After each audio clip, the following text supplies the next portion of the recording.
అందరికీ వందనములు. నేను Benjamin Komanapalli junior, pastor of new city church, Hyderabad. నేను మిమ్మల్ని న్యూ సిటీ చర్చ్ పాడ్కాస్ట్కి ఆహ్వానిస్తున్నాను. ఈ పాడ్కాస్ట్లో న్యూ సిటీ చర్చ్లో బోధించబడిన వర్తమానాలు వినగలుగుతారు. ఇప్పుడు వినబోతున్న వర్తమానము ద్వారా విశ్వాసములో ఎదిగి బలపరచబడతారని, ఆశీర్వదించబడతారని నమ్ముతున్నాను. మరి ఈరోజు పామ్ సండే మనము మట్టల ఆదివారము సెలబ్రేట్ చేసుకుంటున్నాము. ఈరోజు మనం సెలబ్రేట్ చేసుకుంటున్నప్పుడు ఈ రోజు అని మాత్రమే కాదు, ఈ వారంలో జరుగుతున్నటువంటి ప్రతి స్పెషల్ సర్వీస్ అవ్వచ్చు, లేకపోతే మన క్రైస్తవ జీవితంలో ఎప్పుడైనా క్రిస్మస్ గురించి వచ్చిన, గుడ్ ఫ్రైడే, ఈస్టర్, మట్టల ఆదివారం ఇలాంటి స్పెషల్ సండేస్ వచ్చినప్పుడు గుర్తుపెట్టుకోవాల్సింది ఏంటంటే, ఏది కూడా మనము అవగాహన లేకుండా ఏదో ఆచార ప్రకారము చేసుకుంటూ వెళ్ళిపోవడం కాదు. గమనించండి, యేసు క్రీస్తు యొక్క జీవితంలో ఆయన ఏది చేసినా అది మన మేలు కొరకు చేశాడు, మన కొరకు చేశాడు. సో అందులో ఉన్నటువంటి సత్యము ఏంటో మనము తెలుసుకోవాలి. ఆ సత్యము మన హృదయాల్లో, మన జీవితాల్లో స్థాపించబడాలి. ఆయన ప్రణాళిక ప్రకారము ఏ ఆశీర్వాదం అయితే మనము పొందుకోవాలని వచ్చాడో, ఏ ఆశీర్వాదము ప్రకారము మనము జీవించాలి లేకపోతే అనుభవించాలని వచ్చాడో, అది తెలుసుకొని అది మన జీవితంలో మనము అనుభవించాలి. హల్లెలూయా.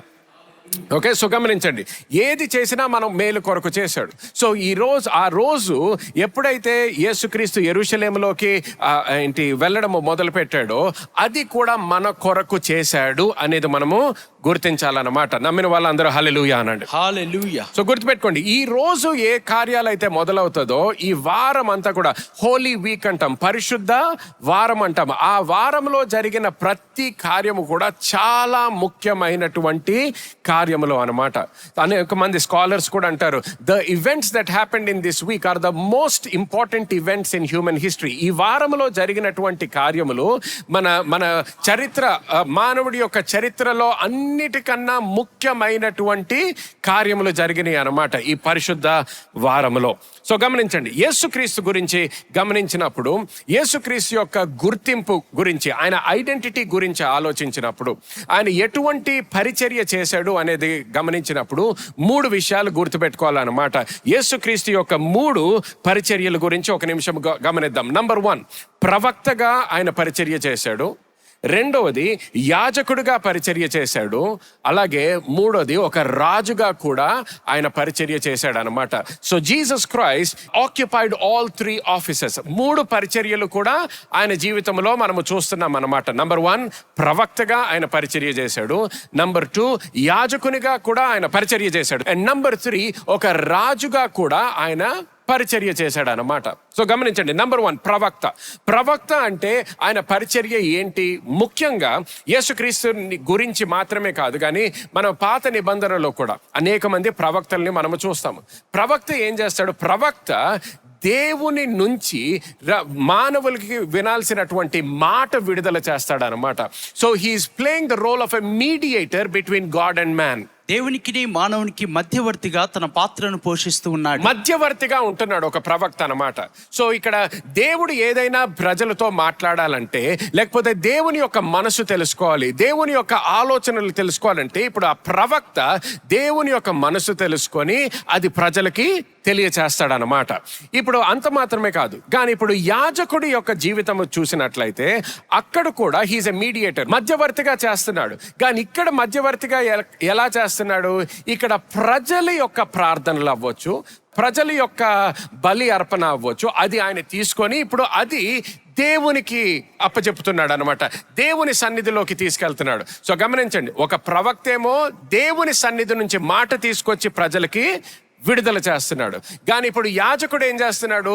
ప్రజలు ఏదైతే ఇస్తున్నారో అది తీసుకెళ్ళి దేవునికి అప్పచెప్పుతున్నాడు, లేకపోతే దేవునికి ఇస్తున్నాడు అనమాట.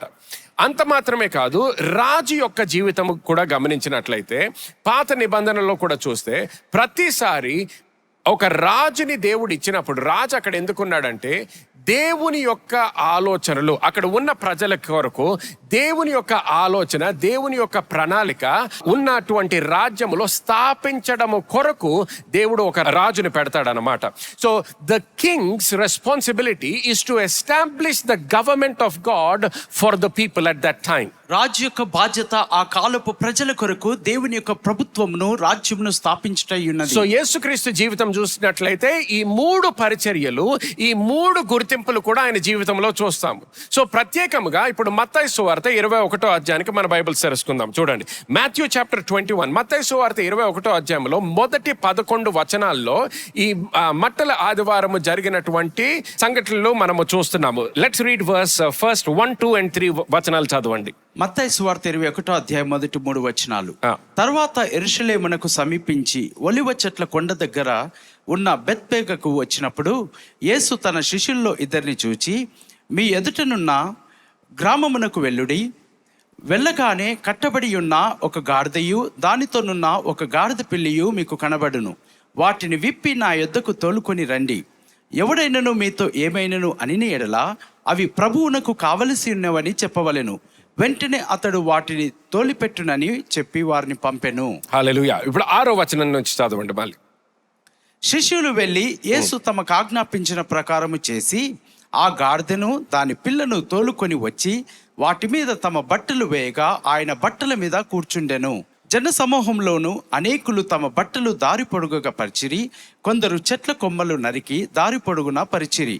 జన సమూహములలో ఆయనకు ముందు వెళ్ళుచుండిన వారును వెనుక వచ్చుచుండిన వారును దావీదు కుమారునికి జయము, ప్రభు పేట వచ్చివాడు స్తుతింపబడును గాక, సర్వోన్నతమైన స్థలంలో జయము అని కేకలు వేయిచుండిరి. హల్లెలూయా.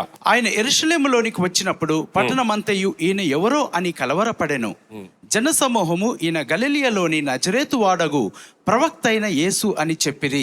హల్లెలూయా. సో గమనించండి, మొదటి 3 వచనాల్లో మనం చూసినట్లయితే యేసుక్రీస్తు ఆయన శిష్యులకి కొన్ని ఇన్స్ట్రక్షన్స్, కొన్ని ఆజ్ఞలు ఇచ్చాడు అనమాట. అక్కడ ఊర్లోకి వెళ్ళి ఆయన కావలసినటువంటి గాడిదని తీసుకొని రమ్మంటాడు. వచ్చిన తర్వాత ఆయన ప్రయాణం చేయడం మొదలు పెడతాడు. ఆయన కొరకు, ఆయన గౌరవంతో వాళ్ళకి ఉన్నటువంటి బట్టలు తీసి దాని మీద వేస్తారు, దాని మీద కూర్చుంటాడు. ఆయన యెరూషలేములోకి ప్రయాణం చేయడం మొదలు పెడతాడు. అటువంటి సమయంలో ఆయన వెళ్తున్న ముందర ప్రజలు ఉన్నారు, ఆయన వెనకాల కూడా ప్రజలు ఉన్నారు. అనేక మంది ఆనందిస్తున్నారు. అక్కడ ఉన్నటువంటి పామ్ ట్రీస్ ని వేవ్ చేస్తున్నారు, పాటలు పాడుతున్నారు, హోసన్నా అని అరుస్తున్నారు, ఇవన్నీ చేస్తున్నారు. కానీ ఎప్పుడైతే యెరూషలేములోకి వస్తాడో కొంతమంది ప్రజలు అడుగుతున్నారు. 10వ వచనం చూడండి ఏమంటారు. Who is this? ఇది ఎవరై ఉన్నారు? ఈ విధంగా ఎందుకు ప్రవర్తిస్తున్నారు? సో కొంతమందికేమో వాళ్ళు ఇతను ఎవరై ఉన్నారో కొంతమంది గుర్తించారు, కానీ అనేక మందికి ఇతను ఎవరో ఇంకా తెలియదు. ఈ విధముగా ఎందుకు ప్రవర్తిస్తున్నారు అనే ప్రశ్న వచ్చింది అనమాట. ఇది ఎవరై ఉన్నారు? సో ఈ గుర్తింపు కొరకు అడిగినప్పుడు గమనించండి, 11వ వచనంలో ఒక మనకి జవాబు వస్తుంది. 11వ వచనం. జన సమూహము ఈయన గలిలయలోని నజరేతు వాడగు ప్రవక్త అయిన యేసు అని చెప్పిరి. హల్లెలూయా. గమనించండి, ఇక్కడ ఏమంటున్నారు? యేసు అని గమనించారు, కానీ ఇక్కడ ఏమంటున్నాడు? యేసు ప్రవక్త. అందరూ ప్రవక్త అనండి. ప్రవక్త. సో ఇప్పుడు వాళ్ళు కొంతమంది అక్కడ జవాబు ఇచ్చిన వాళ్ళు ఏమని గుర్తించారు? యేసుక్రీస్తుని ఈయన ఒక ప్రవక్త అయ్యి ఉన్నాడు అని గుర్తించారు అన్నమాట. కానీ గమనించండి, ఇక్కడ జరిగినటువంటి సంఘటనలు అన్నీ కూడా దేవుని యొక్క ఏ ప్రవచనాలు అయితే విడుదలయ్యినాయో, 100 సంవత్సరాల క్రితము విడుదలైనటువంటి ప్రవచనాలు ఆ రోజు నెరవేర్చబడుతున్నాయి అన్నమాట. ఇందాక 4 ఇంకా 5 వచనాలు చదవలేదు, నేను కావాల్సుకొని చదవలేదు. ఇప్పుడు చదువుదాం చూడండి, 4 ఇంకా 5 వచనాలు. ప్రవక్త వలన చెప్పబడినది నెరవేరునట్లు ఇది జరిగెను. అదేమనగా, ఇదిగో నీ రాజు సాత్వికుడై గాడిదను భారవాహిక పశువు పిల్లైన చిన్న గాడిదను ఎక్కి నీ యొద్దకు వచ్చుచున్నాడని సియోను కుమారితో చెప్పుడి అనున్నది. ఈ ప్రవచనము మనము పాత నిబంధనలో ఎక్కడ చూస్తామంటే జకరయా 9వ అధ్యాయము 9వ వచనంలో మనము చూస్తాం. అక్కడ కూడా ఒకసారి చదవండి చూడండి. సియోను నివాసులారా బహుగా సంతోషించుడి, యెరూషలేము నివాసులారా ఉల్లాసంగా ఉండుడి. నీ రాజు నీతిపరుడును రక్షణ గలవాడును దీనుడనై గాడిదను గాడిద పిల్లను ఎక్కి నీ యొద్దకు వచ్చుచున్నాడు. హల్లెలూయా. సో గమనించండి, ఈ ప్రవచనంలో చూసినట్లయితే, ప్రాఫెసీలో చూసినప్పుడు ఏమనుంది? నీ రాజు అనుంది. అందరూ రాజు అనండి. రాజు. సో ఇక్కడ ప్రవక్త అని లేదు, కానీ ఇక్కడ నీ రాజు అని ఉంది. నీ రాజు వచ్చుచున్నాడు. ఇంగ్లీష్ లో ఇలాగుంటుంది చూడండి. ఇంగ్లీష్ లో if you look at it, rejoice greatly O daughter of Zion, shout O daughter of Jerusalem, behold your king is coming to you, నీ రాజు నీ దగ్గరికి వచ్చుచున్నాడు అని ఉందన్నమాట.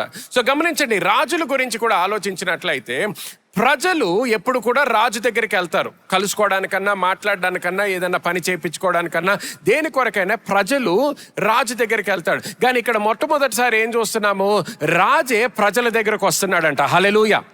సో ఇందాక అన్నాను, 3 రోల్స్ యేసుక్రీస్తు యొక్క జీవితంలో. ఒకటేమో ప్రవక్తగా, రెండోది యాజకుడిగా, మూడోది రాజుగా. ఈ 3 గుర్తింపుల్లోంచి ఇక్కడ మనం చూసే వచనాల్లో 2 చూస్తున్నాం అన్నమాట. ప్రవచనములో ఏమనుంది, ఆయన రాజుగా వచ్చుచున్నాడు అన్నది. అక్కడ ఉన్న వాళ్ళు అక్కడ ఆయన జీవితంలో ఇప్పటి వరకు చూసినటువంటి క్రియలు బట్టి ఆయన ఏమంటున్నారు, ఈయన ప్రవక్త వచ్చాడు అని వాళ్ళు ప్రజలు చెప్తున్నారు అన్నమాట. సో ఈ అన్ని కార్యాలు కూడా ఎందుకు చేయబడ్డాయి, వాళ్ళు ఎప్పుడైతే రాజు వచ్చుచున్నాడు అనేది గుర్తించారో ఆ ప్రవచనము బట్టి వాళ్ళు కొన్ని కోరికలతో, ఆశలతో ఆ రాజు కొరకు ఎదురు చూడడం మొదలు పెట్టారు అనమాట. ఒక మెస్సాయ కొరకు ఎదురు చూడడం మొదలు పెట్టారు. అనేక సార్లు యేసుక్రీస్తు జీవితంలో ఎవరైనా ఆయన మెస్సాయ అనేది గుర్తించడం మొదలు పెడితే ఎవరికి చెప్పొద్దు అనేవాడు, ఎవరితో దీని గురించి మాట్లాడొద్దు అనేవారు. ఎందుకంటే అక్కడ ఉన్న ప్రజలు ఎప్పుడైనా మెస్సాయ గురించి ఆలోచించినప్పుడు గొప్ప విడుదల తీసుకురావడానికి ఈ మెస్సాయ వస్తున్నాడు అనేది గుర్తించారు. రక్షించడానికి, అక్కడ ప్రజల్ని రక్షించడానికి వస్తున్నాడు అనేది నమ్మేవారు. కానీ నిజమే, యేసుక్రీస్తు నిజంగానే రక్షించడానికి, ఒక గొప్ప నిరీక్షణ ఇవ్వడానికి వచ్చాడు. కానీ ఎటువంటి రక్షణ అనేది మనకు అడగాల్సినటువంటి ప్రశ్న అన్నమాట. అక్కడ ఉన్న ప్రజలందరూ కూడా ఎటువంటి రక్షణ కొరకు చూస్తున్నారు, రోమా సామ్రాజ్యము నుంచి రక్షణ కొరకు చూస్తున్నారు అన్నమాట. సో రాజు అన్నప్పుడు కూడా వాళ్ళు ఏం చూస్తున్నారు, మనకి విడుదల దేని నుంచి వస్తుంది, రోమా సామ్రాజ్యము నుంచి విడుదల వస్తుంది అనుకుంటున్నారు. కానీ యేసుక్రీస్తు వచ్చినది దేని కొరకు, రోమా సామ్రాజ్యము నుంచి విడుదల కొరకు కాదు, కానీ అది ఒక మానవుడి ద్వారా కూడా జరిగేటటువంటి కార్యము అనమాట. అనేక మంది రాజులు ఉన్నారు, అనేక మంది ఫ్రీడమ్ ఫైటర్స్ ఉన్నారు. మన చరిత్రలో చూసినట్లయితే ఎన్నో రాజ్యాల మధ్యలో యుద్ధాలు జరుగుతుంటుంది, అనేక మందికి నిరీక్షణ వస్తుంది ఒక నాయకుడి నుంచి, ఒక రాజు నుంచి. కానీ యేసుక్రీస్తు ఇప్పుడు వరకు లోకంలో చూసినటువంటి రాజుల లాంటి రాజు కాదు. హల్లెలూయా, హల్లెలూయా. అటువంటి నిరీక్షణ ఇవ్వడానికి రాలేదు. ఇప్పటి వరకు ఎవరు కూడా చెయ్యనటువంటి యుద్ధము చేయడానికి వచ్చాడు ఈ రాజు. హల్లెలూయా. ఇప్పుడు వరకు ఎవరు ఇవ్వనటువంటి నిరీక్షణ ఇవ్వడానికి వచ్చాడు. ఇప్పుడు వరకు ఎవరు ఇవ్వనటువంటి విజయము ఇవ్వడానికి వచ్చాడు. హల్లెలూయా, హల్లెలూయా. కమ్ ఆన్, గట్టిగా హల్లెలూయా, హల్లెలూయా. అటువంటి కార్యము చేయడానికి వచ్చాడు అన్నమాట యేసుక్రీస్తు. సో ఈ కార్యము చేయడానికి, సో దేని నుంచి మనకి విడుదల ఇవ్వడానికి వచ్చాడు, దేని నుంచి మనకి రక్షణ ఇవ్వడానికి వచ్చాడు. గుర్తుపెట్టుకోండి, అన్నిటికన్నా ముఖ్యంగా Jesus came to save us and give us victory over sin and death. యేసు మనల్ని రక్షించుటకును, పాపమును అలాగే మరణముపై జయమునిచ్చుటకు మనకు వచ్చి ఉన్నాడు. హల్లెలూయా. ఆమేన్. సో గమనించండి, అనేక మంది రాజులు పుట్టారు ఈ లోకంలో, కానీ ఎవ్వరు కూడా మనకి పాపము నుంచి విడుదల ఇచ్చేటటువంటి రాజు అప్పటి వరకు ఎవరూ చూడలేదన్నమాట. అంతేకాదు, మరణము మీద కూడా విజయమునిచ్చేటటువంటి మానవుడు ఇప్పుడు వరకు మనము ఎక్కడ కూడా చూడలేదు. సో యేసుక్రీస్తు ఒక రాజుగా వచ్చాడంటే కరెక్ట్, రాజుగానే వచ్చాడు. యేసుక్రీస్తు మనకి విజయం ఇవ్వడానికి వచ్చాడంటే 100% కరెక్ట్, విజయం ఇవ్వడానికి వచ్చాడు. కానీ దేని మీద విజయము ఇవ్వడానికి వచ్చాడు అనేది ప్రశ్న అన్నమాట. సో అక్కడ ఉన్న వాళ్ళు దేని గురించి ఆలోచిస్తున్నారు, కేవలం వాళ్ళు ఉన్న రాజ్యము గురించి ఆలోచిస్తున్నారు. ఆ రాజ్యము నుంచి మనకు విడుదల వస్తుంది అనేది వాళ్ళు ఆలోచిస్తున్నారు అన్నమాట. కానీ యేసుక్రీస్తు వచ్చింది ఏంటి, విడుదల ఇవ్వడానికి వచ్చాడు, జయాన్ని ఇవ్వడానికి వచ్చాడు. కానీ ముఖ్యంగా అది పాపము నుంచి అలాగే మరణము మీద విజయాన్ని ఇవ్వడానికి వచ్చాడు. అర్థమైతే ఒకసారి హల్లెలూయా, హల్లెలూయా. చూడండి, అందుకనే 1 కొరింథీయులు 15వ అధ్యాయము 55వ వచనం ఒకసారి చదవండి. ఓ మరణమా నీ విజయం ఎక్కడా, ఓ మరణమా నీ ముల్లెక్కడా. హల్లెలూయా. గమనించండి, ఓ మరణమా నీ విజయము ఎక్కడ, ఓ మరణమా నీ ముల్లెక్కడ. గమనించండి, ఇది ఎవరు రాస్తున్నారు, పాల్ రాస్తున్నాడు. పాల్ ఎప్పుడు రాస్తున్నాడు, యేసుక్రీస్తు మరణించి తిరిగి లేవనెత్తబడిన తరువాత రాస్తున్నాడు అన్నమాట. సో ఆయన యేసుక్రీస్తు ఆ రోజు చేయడము ఏ కార్యాలు అయితే చేయడం మొదలు పెట్టాడో ఆ కార్యాలు ద్వారా ఈ విజయము మనము పొందుకున్నాము. హల్లెలూయా. Amen. సో గమనించండి, ఉన్న సమయంలో I want to talk to you about what the death of Jesus accomplished for us. యేసు మరణము మన కొరకు ఏమి సాధించిందనే విషయాల్ని నేను మీతో పంచుకుంటాను. చూడండి, ఆ రోజు వాళ్ళు ఈ మట్టలు, ఈ పామ్ లీవ్స్ ఎప్పుడైతే వేవ్ చేయడం మొదలు పెట్టారో, see, the palm leaves represented victory. మట్టలు ఆ యొక్క విజయమునకు సాదృశ్యంగా ఉన్నవి. But where was the victory? ఆ విజయం ఎక్కడ ఉన్నది? Even before the victory was accomplished, మరి విజయము సాధించక మునుపు it was a prophetic sign of the victory yet to come. మరి రానున్న విజయమునకు ఇది ప్రవచనాత్మకమైన నెరవేర్పై ఉంటున్నది. Hallelujah. Amen. So let us begin to see what Jesus accomplished for us. యేసుక్రీస్తు మన కొరకు ఏం సాధించాడో చూద్దాం. Number 1, మొదటి విషయము పాపముని తొలగించెను. Number 1, పాపముని తొలగించెను. John chapter 1 verse 29. యోహాను సువార్త మొదటి అధ్యాయం 29వ వచనము. Yes. మరనాడు యోహాను యేసు తన యొద్దకు రాగా చూచి, ఇదిగో లోక పాపమును మోసుకొని పోవు దేవుని గొర్రె పిల్ల. Hallelujah. మళ్ళీ లాస్ట్ పార్ట్ చదవండి. ఇదిగో లోక పాపములను మోసుకొని పోవు దేవుని గొర్రె పిల్ల.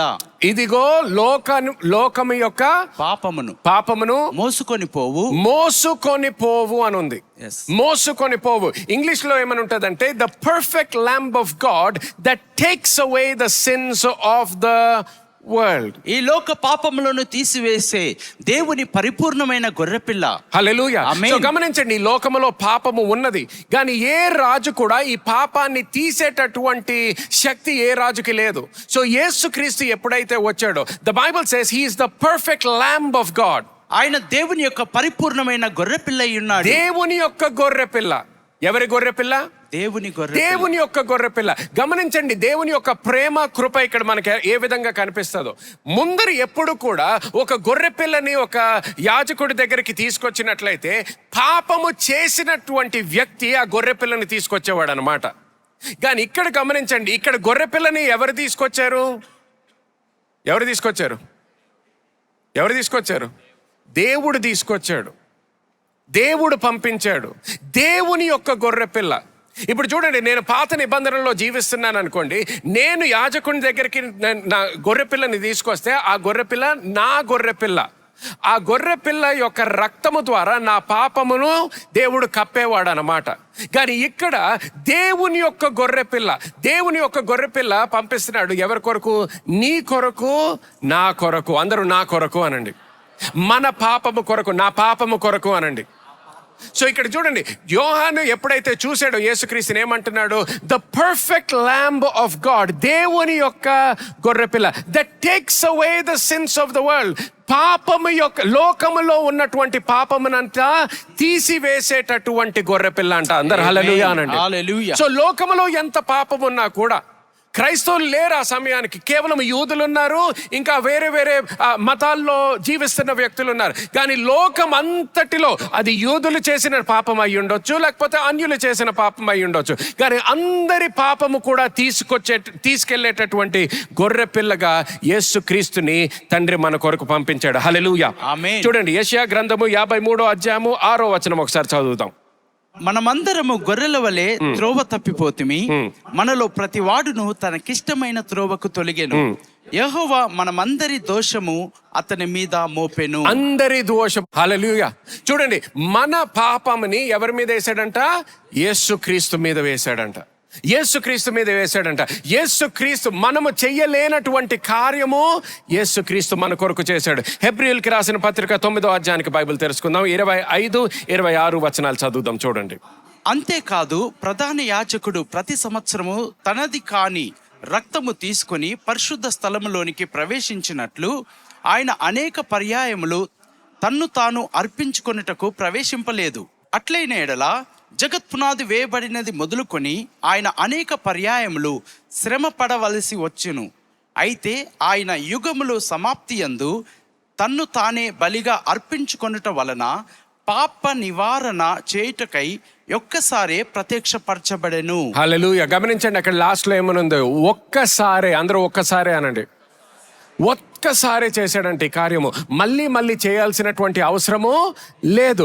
గమనించండి, పాత నిబంధనలో వచ్చేసేటప్పటికి యాజకులు ప్రతి సంవత్సరం చేసేవాళ్ళు ఈ కార్యము. ఎందుకంటే అప్పుడు పాపాన్ని కప్పేటటువంటి శక్తి మాత్రమే ఉండేది ఆ రక్తానికి, గొర్రెపిల్ల యొక్క రక్తానికి. కానీ యేసుక్రీస్తు యొక్క రక్తము వచ్చేసేటప్పటికి గమనించండి, ఇప్పుడు మన పాపాన్ని కప్పివేయడము కాదు, కానీ మన పాపాన్ని కంప్లీట్ గా తీసివేస్తున్నాడంట. హల్లెలూయా, హల్లెలూయా. గమనించండి, ఆ పాపాన్ని తీసివేసాడంటే ఆ పాపంకి నీ జీవితము మీద ఆ శక్తి ఇంకా లేనే లేదు. హల్లెలూయా. ఆ పాపానికి నీ మీద శక్తి ఉండదు. ఎందుకు? ఆ పాపాన్ని తీసివేశాడు కాబట్టి. గమనించండి, ఒక్కొక్కసారి ఎవరికన్నా డాక్టర్ రిపోర్ట్ రావచ్చు, క్యాన్సర్ ఉంది అని వాళ్ళ శరీరంలో. క్యాన్సర్ ఆ శరీరంలో ఉంది అన్నప్పుడు కొన్నిసార్లు సర్జరీ ద్వారా అవ్వచ్చు, కొన్నిసార్లు మెడికేషన్ ఏదో ఒకటి. ఒక్కొక్కసారి వాళ్ళ ప్రయత్నం అంతా ఏంటి? ఆ క్యాన్సర్ సెల్స్ని వాళ్ళు తీసివేయడానికి ప్రయత్నిస్తారు. ఎప్పుడైతే ఆ క్యాన్సర్ సెల్స్ వాళ్ళ శరీరంలోంచి తీసివేస్తారో ఇప్పుడు క్యాన్సర్కి ఆ శరీరంలో ఎటువంటి శక్తి లేదన్నమాట. సో యేసుక్రీస్తు ఏం చేశాడు? మన పాపముని ఆయన తీసివేశాడంట. హల్లెలూయా, హల్లెలూయా. పాపాన్ని తీసివేశాడు. ఏ విధంగా తీసివేశాడు? ఆయన రక్తము ద్వారా. హల్లెలూయా. చూడండి, ఇంగ్లీష్ లో చదువుతాను ఒకసారి ఈ వచనము. And he did not enter the heaven to offer himself again and again like the high priest here on earth who enters the most holy place year after year with the blood of animals. 26, if this had been necessary, Christ would have had to die again and again since the world began. But now, once for all time, he has appeared to the end of the age to remove sin by his own death as a sacrifice. ఇది ఎలా జరిగిందంట? ఆయన మరణము ద్వారా. ఆయన మరణము ద్వారా. So ఆ పామ్ సండే మొదలైనప్పటి నుంచి ప్రతిది కూడా ఎక్కడికి వెళ్తుంది? ఆయన మరణము జరగాలని. ఆయన మరణము లేకపోయినట్లయితే గుర్తుపెట్టుకోండి, అది స్వస్థత అవ్వచ్చు, అది ఆశీర్వాదం అవ్వచ్చు, దేవుని యొక్క సమృద్ధి అవ్వచ్చు, ఇవన్నీ కూడా శిలువ మీద మరణించకుండానే ప్రజలు అనుభవించడం మొదలుపెట్టారు. ఆయన శిలువ మీదకు వెళ్ళక ముందరే స్వస్థతలు అనుభవించడం మొదలుపెట్టారు. ఆయన శిలువ మీదకు వెళ్ళక ముందరే వాళ్ళు దేవుని యొక్క సమృద్ధి వాళ్ళు అనుభవించడం మొదలు పెట్టారు అక్కడ ప్రజలు. ఆయన శిలువ మీదకు వెళ్ళక ముందరే దేవుని యొక్క జ్ఞానము వాళ్ళు అనుభవించడం మొదలు పెట్టారు. శిలువ మీదకు వెళ్ళక ముందరే ఇటువంటి గొప్ప కార్యాలు అక్కడ ప్రజలు అనుభవిస్తున్నారు. కానీ ఇప్పుడు వరకు అనుభవించినటువంటిది అంటే ఏంటి? పాపము నుంచి విడుదల, పాపము నుంచి క్షమాపణ అనేది ఎప్పుడు వాళ్ళు కంప్లీట్గా, కేవలము ఒక్కలో ఇద్దరో కాదు, ఇప్పుడు లోకములో ఉన్న ప్రజలందరూ కూడా పాపము నుంచి విడుదల ఎప్పుడు పొందుకోగలిగారు? ఎప్పుడు అయితే ఆయన మన కోసము ఆయన జీవితాన్ని ఇచ్చాడో అప్పుడు మొదలైంది. హల్లెలూయా. అందరు గట్టిగా హల్లెలూయా అనండి. హల్లెలూయా. సో దేవుడు చేసినటువంటి కార్యము బట్టి మనకి ఆ విడుదల వచ్చింది, పాపము నుంచి క్షమాపణ వచ్చింది. రెండోది గుర్తుపెట్టుకోండి, he paid the price for our sin. మన పాపములకై వెల చెల్లించాడు. కేవలము ఆయన మాటల ద్వారా మనకి పాప క్షమాపణ రాలేదు, దాని కొరకు ఆయన వెల చెల్లించాడు అనమాట. రోమా పత్రిక 3వ అధ్యాయం చూడండి, 3వ అధ్యాయం 25వ వచనము. పూర్వము చేయబడిన పాపములను దేవుడు తన ఓరిమి వలన ఉపేక్షించినందున ఆయన తన నీతిని కనపరచవలనని క్రీస్తు యేసు రక్తమునందలి విశ్వాసము ద్వారా ఆయనను కరుణాధారముగా బయలుపరచెను. హల్లెలూయా. గమనించండి, ఇక్కడ క్రీస్తు యేసు యొక్క రక్తము. It is by the blood of Jesus that the price was paid for our forgiveness. యేసుక్రీస్తు రక్తం వలన మన పాపములకై ఆయన వెలను చెల్లించి ఉన్నాడు. సో గమనించండి, నంబర్ 1 మనకు అర్థమైంది, మనకి పాపము నుంచి విడుదల వచ్చిందని తెలుసుకున్నాం. కానీ ఆ విడుదల ఎలాగ వచ్చింది? ఏం చేయడము ద్వారా వచ్చింది? ఆ పాపము నుంచి విడుదల పొందుకోవడానికి యేసు క్రీస్తు ఒక బలిగా ఆయన జీవితాన్ని ఇవ్వాల్సి వచ్చింది. ఆయన రక్తము మన కొరకు ఇవ్వాల్సి వచ్చింది అన్నమాట. హల్లెలూయా. 26 కూడా చదవండి. క్రీస్తు యేసు రక్తమందలి విశ్వాసము ద్వారా ఆయనను కరుణాధారముగా బయలుపరచెను. దేవుడు ఇప్పటి కాలమందు తన నీతిని కనపరచబడి నిమిత్తము తాను నీతిమంతుడను యేసునందు విశ్వాసము గలవానిని నీతిమంతునిగా తీర్చువాడునై ఉండుటకు ఆయన అలాగు చేసెను. హల్లెలూయా. సో గమనించండి, ఇప్పుడు నీతిమంతులుగా ఎవరన్నా మార్చబడాలంటే ఏంటి? యేసుక్రీస్తులో విశ్వసించాలి. కానీ యేసుక్రీస్తులో విశ్వసించినప్పుడు ఎలాగా నీతిమంతులుగా అవుతాము? ఎందుకంటే ఆయన రక్తము మన కొరకు ఇచ్చాడు కాబట్టి. ఆయన ముందర నీతిమంతుడు, కానీ మన కొరకు ఆయన పాపం అయ్యాడు. ఆయన నీతిని నీ కొరకు నా కొరకు ఇచ్చాడు. నమ్మిన వాళ్ళందరూ హల్లెలూయా అనండి. హల్లెలూయా. Okay, 1 John chapter 4 and verse 10. మనము దేవుని ప్రేమించితమని కాదు, తానే మనల్ని ప్రేమించి మన పాపములకు ప్రాయశ్చిత్తమై ఉండుటకు తన కుమారుని పంపెను. ఇందులో ప్రేమయున్నది. హల్లెలూయా. చూడండి, మన పాపములకు ప్రాయచిత్తముగా ఏంటి యుండుటకు తనను పంపాడు అన్నమాట. ప్రాయచిత్తముగా ఉండడానికి. ఇంగ్లీష్ లో he became a propitiation for our sin. Propitiation అంటే మన కొరకు he paid the price for our sin. మన పాపముల విషయమై ఆయన వెలను చెల్లించి ఉన్నాడు. And the price for our redemption, or the price that he paid, was the blood of Jesus. మన విమోచన కొరకై ఆయన చెల్లించిన వెల యేసు రక్తమై ఉన్నది. Hallelujah. Amen. Number 3, reconciliation. సమాధానపరచబడుట.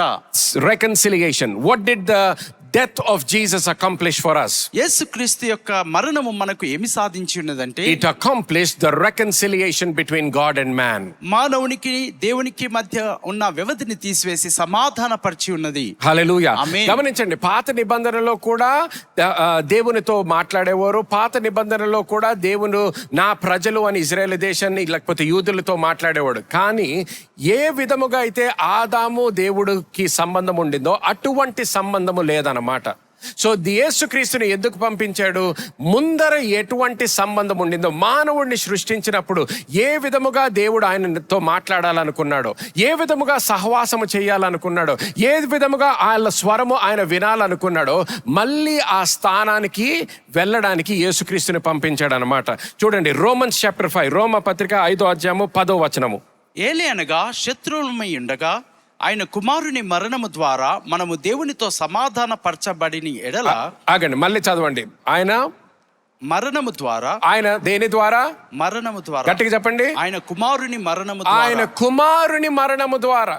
So గుర్తుపెట్టుకోండి, ఈ రోజు నీకు దేవునితో సంబంధం ఉన్నట్లయితే, ఈ రోజు నువ్వు దేవునితో మాట్లాడడానికి నీకు ఒక అర్హత ఉన్నదంటే, ఈ రోజు దేవుని యొక్క సన్నిధికి నువ్వు సంతోషముతో రాగలుగుతున్నావు అంటే, ఈ రోజు దేవుని యొక్క సన్నిధికి వచ్చి నేను చనిపోతానేమో అనేటటువంటి భయము లేకుండా సంతోషముతో ఉత్సాహముతో ఆయన సన్నిధికి వస్తున్నావంటే, యేసు క్రీస్తు యొక్క మరణము ద్వారా అవి మన జీవితంలో జరుగుతున్నాయని గుర్తించాలి.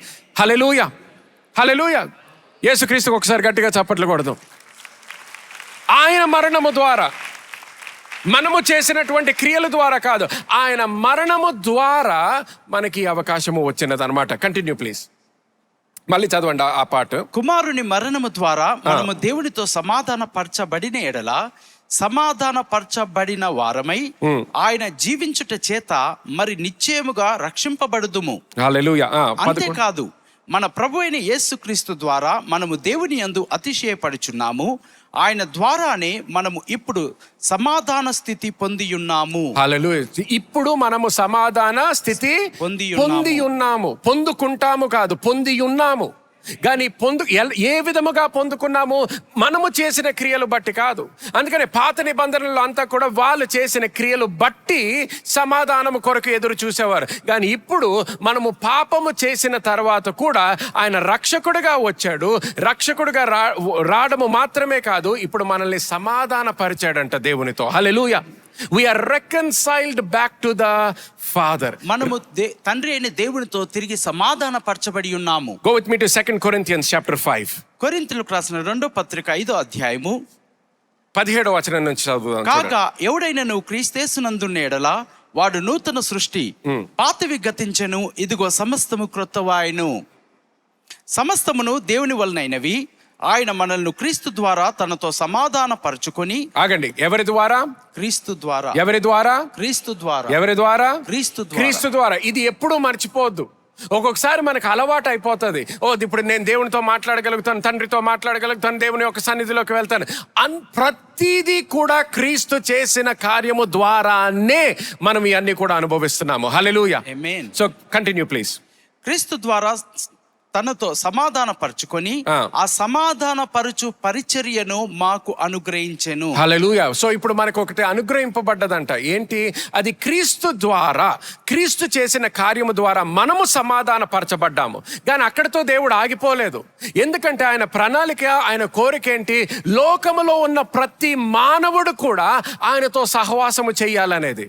లోకములో ఉన్న ప్రతి వ్యక్తి కూడా ఆయనతో సమాధాన పరచబడాలి అనేది ఆయన కోరిక. సో ఇప్పుడు నువ్వు ఎవరైతే సమాధాన పరచబడ్డావో నీకు ఒక అవకాశం ఇస్తున్నాడు, నీకు ఒక పని అప్పచెప్తున్నాడు, నీకు ఒక రెస్పాన్సిబిలిటీ, ఒక బాధ్యత ఇస్తున్నాడు. ఇక్కడ ఏమన్నాడు? మళ్ళీ చదవండి ఆ పాటు. ఆ సమాధాన పరుచు పరిచర్యను మనకిచ్చాడంట. ఆమేన్. పరిచర్యను మనకు అనుగ్రహించాడు. సో పరిచర్య అంటే కేవలము ఇక్కడ స్టేజ్ మీద ఉండి అలాగే మాట్లాడే వాళ్ళకి మాత్రమే కాదు. ఎంతమంది దేవునితో సమాధాన పరచబడ్డారు? చేతులు ఎత్తండి ఒకసారి. ఓకే. సో సమాధాన పరచబడిన ప్రతి వ్యక్తికి కూడా పరిచర్య ఇవ్వబడ్డది. ఆమేనని ఇద్దరు అన్నారు. సో గుర్తుపెట్టుకోండి, ఇది దేవుడు చేసినటువంటి కార్యము. ఎందుకు యేసుక్రీస్తు మన కొరకు మన కొరకు శిలువ మీద మరణించాడు? ఈ పరిచర్య ఇవ్వడము కూడా ఒక కారణమై ఉన్నది. హల్లెలూయా. ముందర నీకు ఈ పరిచర్య లేదు, కానీ ఆయన మరణము ద్వారా నీకు ఈ పరిచర్య ఇచ్చాడు. అందుకనే 17వ వచనంలో ఏమంటున్నాడు? పాతవని అంటే నేను ఎలా పరిచర్య చేస్తానండి? అందుకనే 17వ వచనంలో ఏమన్నాడు? పాతవన్నీ సమస్తము అలాగా, ఆ సమస్తము క్రొత్తవైనవి కాబట్టి నువ్వు ఇప్పుడు పరిచర్య చేయగలుగుతావు. హల్లెలూయా. అందుకనే పౌలు ఎలా పరిచర్య చేయగలిగాడు? పౌలు ఎలాగ రాయగలిగాడు ఆ ఉత్తరాలన్నీ కూడా? పౌలు ఏ విధంగా ఆ ప్రత్యక్ష జ్ఞానము బోధించడం మొదలు పెట్టాడు? ఎటువంటి కార్యములు చేశాడు? భయంకరమైన కార్యములు చేశాడు. ఎంతో మందిని ఆయన నాయకత్వము ద్వారా అనేక మంది జీవితాలు నాశనం అయిపోయినాయి, అనేక కుటుంబాలు నాశనం అయిపోయినాయి, అనేక సంఘాలు నాశనం అయిపోయినాయి. కానీ ఒక్కసారి ఆయన క్రీస్తు వెలుగు చూసిన తర్వాత ఆయన జీవితము మార్చబడ్డది. హల్లెలూయా. ఆమేన్. హల్లెలూయా. జీవితము మార్చబడ్డది. అయ్యా ఇప్పుడు నేను ఎలా ప్రసంగం చేస్తాను, నేను ఎలా కార్యాలు చెప్తాను, నేను ఎలాగ నా నోరిప్పి నీ కృప గురించి మాట్లాడతాను అంటే పాతవన్నీ కూడా గతించను. నువ్వు ఎంత పాపం చేసినా కూడా ఆయన ఏమంటున్నాడు? నా రక్తంని నీకు ఇచ్చాను. నా రక్తము నీ కొరకు ఇచ్చినప్పుడు ఆ పాపాన్ని కంప్లీట్గా నేను తీసివేశాను. ఇప్పుడు అందుకనే ప్రతి క్రైస్తవుడు కూడా నూతన సృష్టిగా మార్చబడ్డాడు. నూతన సృష్టిగా మార్చబడ్డం ఏంటంటే దానికి అర్థం ఏంటి? నువ్వు దేవునితో, తండ్రితో సమాధాన పరచబడ్డావు. సమాధాన పరచబడగానే గమనించండి, సమాధాన పరచబడడం కూడా ఒక బహుమానముగా ఇవ్వబడ్డది, మనకి బహుమానముగా ఇవ్వబడ్డది. సో ఈ బహుమానము నువ్వు ఎప్పుడైతే స్వీకరించావో నీ జీవితంలోకి, ఆ ప్యాకేజ్ ఎప్పుడైతే ఓపెన్ చేయడం మొదలు పెట్టావో, ఇప్పుడు చూడండి, ఒక్కొక్కసారి మీకు ఉద్యోగాలు వచ్చినప్పుడు వాళ్ళు ఒక లెటర్ మీకు పంపించవచ్చు, లేకపోతే ఒక ఈమెయిల్ వస్తుంది, లేకపోతే ఫిజికల్గా ఆఫీస్కి వెళ్తే ఒక్కొక్కసారి ఏదైనా బాక్స్ ఇవ్వచ్చు, వెల్కమ్ టు ద కంపెనీ అని, ఏదో పెన్ను, బుక్లెట్ అటువంటి అన్నీ కూడా ఇచ్చి ఒక లెటర్ రాస్తారు. మన జీవితంలో కూడా ఎప్పుడైతే ఈ రక్షణ అనే ప్యాకేజ్ మనం పొందుకున్నామో, నువ్వు కొంతమంది ఏం చేస్తారు? ఆ ప్యాకేజ్ తీసుకెళ్ళి ఇంట్లో పెడతారు, ఎప్పుడు ఇప్పరు. అందుకని వాళ్ళ బాధ్యతలు తెలియదు, వాళ్ళ అర్హతలు తెలియదు. కానీ ఎప్పుడైతే ఈ రక్షణ అనే బహుమానము నువ్వు తీసుకుంటావో, ఆ బహుమానాన్ని ఇప్పడము మొదలు పెట్టినప్పుడు ఆ బహుమానంలో ఒక ఉత్తరం ఉంటుంది నీకు. ఆ ఉత్తరంలో ఏమని రాస్తాడు తెలుసా దేవుడు? ఇప్పుడు నువ్వు నాతో సమాధాన పరచబడ్డావు, నువ్వు సమాధాన పరచబడ్డావు కాబట్టి నేను నీకు ఒక ఉద్యోగం ఇస్తున్నాను. ఆ ఉద్యోగం ఏంటంటే, ఇప్పుడు నువ్వు ఎలాగైతే సమాధాన పరచబడ్డావో, ఇప్పుడు నీ లోకములో ఉన్న వాళ్ళందరినీ కూడా నాతో సమాధాన పరచబడాలి. ఆ కార్యము నువ్వు చెయ్యాలంటాడు. నేను నిన్ను వాడుకుంటాను, నువ్వు నా మీద డిపెండ్ అయినట్లయితే నువ్వు నోరిప్పు, నేను నీ నోట్లో మాటలు నింపుతాను. నేను ఎక్కడికి వెళ్ళమంటానో అక్కడికి వెళ్ళు, నేను నీ ద్వారా కార్యములు చేయడం మొదలు పెడతానంటున్నా. ఒకసారి నేను అందరికీ కూడా గుర్తు చేస్తున్నాను, అందరికీ తెలిసినటువంటి మాటలే, కానీ మళ్ళీ ఒకసారి గుర్తు చేస్తున్నాను. తెలిసినా కూడా ఒక్కొక్కసారి తెలిసినంత మాత్రాన మనం దాన్ని పాటిస్తున్నాం అనేది కాదు. సో ఈ వారము ప్రత్యేకముగా ఈ పరిశుద్ధ వారము అందరూ కూడా ప్రతిరోజు గుర్తుపెట్టుకోండి, మీరు దేవునితో సమాధానపరచబడ్డారు, కానీ దానితో ఆగిపోకూడదు. మనము సమాధానపరచబడేటటువంటి పరిచర్య మనము చేస్తూ జీవించాలి. హల్లెలూయా. చూడండి, సంఘంలో ఒక మీటింగ్ అవుతుంది, లేకపోతే పాస్టర్ గారు నేను ఎలాగ చెప్తాను, నీ సాక్ష్యంతో మొదలుపెట్టు. నువ్వు రక్షించబడ్డావా? ఎంతమంది రక్షించబడ్డారు చెప్పండి. అంటే ఒక సాక్ష్యం ఉన్నట్టు కదా, అది చెప్పగలగాలి కదా. అది నీ కథే కదా, నీ స్టోరీ కదా, నీ జీవితం కదా. అది నువ్వు చెప్పగలగాలి. నీ జీవితంలో ఏమైంది అంటే నువ్వు చెప్పగలగాలి. నీ బంధువులతో చెప్పగలగాలి, ఒక స్నేహితుడితో చెప్పగలగాలి. నీకు వాక్యములో ఉన్న ప్రతి వచనము తెలియకపోవచ్చు. అంటే పాస్టర్ గారు నాకు వాళ్ళు ప్రశ్నలు అడిగితే, నేను బైబిల్ ప్రశ్నలు అడిగితే నేను చెప్పలేనేమో అని భయం. అందుకనే బైబిల్తో మొదలు పెట్టొద్దు, నీ జీవితంతో మొదలుపెట్టు. నీ జీవితంతో మొదలుపెట్టు. నీ జీవితం గురించి వాళ్ళ ప్రశ్నలు అడిగితే నువ్వు చెప్పగలగాలి కదా. నీ జీవితం కదా, ఇంకొకరి జీవితం స్టడీ చేయగలరు. నీ జీవితం వాళ్ళు ఎవరన్నా ప్రశ్న అడిగి, మరి అదేలాగా జరిగింది నీ జీవితంలో, ఈ మార్పు ఎలా జరిగింది, ఈ ఉద్యోగం ఎలాగొచ్చింది, ఈ రక్షణ ఎలాగ అనుభవించావు, ఇంత సంతోషంగా ఎలాగుంటావు, ఇంత సమాధానంతో ఎలాగుంటున్నారు, అది నీ జీవితం, నువ్వు చెప్పగలగాలి. ఆ 2-3 మాటలతో మొదలవుతుంది. ఆ విత్తనాలు వేయడం మొదలుపెట్టి వాళ్ళ జీవితంలో దేవుడు ఆ విత్తనము ద్వారా రక్షణని వాళ్ళ జీవితంలోకి తీసుకొస్తాడు. హల్లెలూయా. ఈ సంవత్సరం ప్రతి ఒక్కరు, నా స్వరము వింటున్న ప్రతి ఒక్కరి జీవితం ద్వారా ఈ సంవత్సరం అయ్యే లోపల అట్లీస్ట్ ఒక 2 దేవుని ఒక రాజ్యంలోకి మీరు తీసుకురావాలి. హల్లెలూయా. 2 వ్యక్తులనన్నా దేవుని యొక్క రాజ్యానికి తీసుకురావాలి. ప్రార్థన చేయడం మొదలు పెట్టండి. ఈ పరిశుద్ధ వారం అంతా కూడా ప్రతిరోజు కూడా, దేవా నాకు కావలసినటువంటి ధైర్యము దయచేయి, దేవా నాకు కావలసినటువంటి జ్ఞానము దయచేయి, దేవా నిన్న రాత్రి కూడా నేను ఉమెన్స్ మీటింగ్కి ఆఖరిలో వచ్చాను. కొంతమందిని కలవడం మొదలు పెడితే ఒక అమ్మాయి, మన సర్వెంట్ లీడర్, ఆమె తీసుకొచ్చి, అన్న మా కంపెనీలో బాస్ని తీసుకొని వచ్చాను. ఆమె అన్యురాలు, యేసుక్రీస్తు గురించి తెలియదు, సంఘానికి ఎప్పుడు రాలేదు, కానీ నిన్న మాత్రం ఉమెన్స్ మీటింగ్కి మొట్టమొదటిసారి వచ్చింది. మొట్టమొదటిసారి రావడం మాత్రమే కాదు, నిన్న పాస్టర్ అర్పిత ప్రసంగించింది ఏదో రక్షణ గురించి మాట్లాడలేదు, ఇంకా లోతైన విషయాలు మాట్లాడింది. మన జీవితాలు దేవుని కొరకు ఎలా జీవించాలో మాట్లాడింది. అటువంటి విషయాలు మాట్లాడినా కూడా ఒక్క వ్యక్తి ధైర్యముగా ఒక అన్యురాల్ని, మీరు రాండి, ఒక ఉమెన్స్ మీటింగ్ అవుతుందని ఆమె నోరు విప్పి మాట్లాడింది. కాబట్టి అన్యురాలు వచ్చింది. వెళ్ళిపోక ముందర ఏమని చెప్పింది తెలుసా? పాస్టర్ అర్పిత దగ్గరికి వెళ్ళి ప్రార్థన చేయించుకుంది. ప్రార్థన కొరకు, దేని కొరకు ప్రార్థన చేయాలంటే ఏమన్నా తెలుసా? ఉద్యోగం గురించి అడగలేదు, డబ్బుల గురించి అడగలేదు. ఏమన్నది తెలుసా? మీరు చెప్పినట్లు దేవుడు నన్ను దేని కొరకైతే సృష్టించాడో అది నా జీవితంలో నెరవేర్చబడాలి.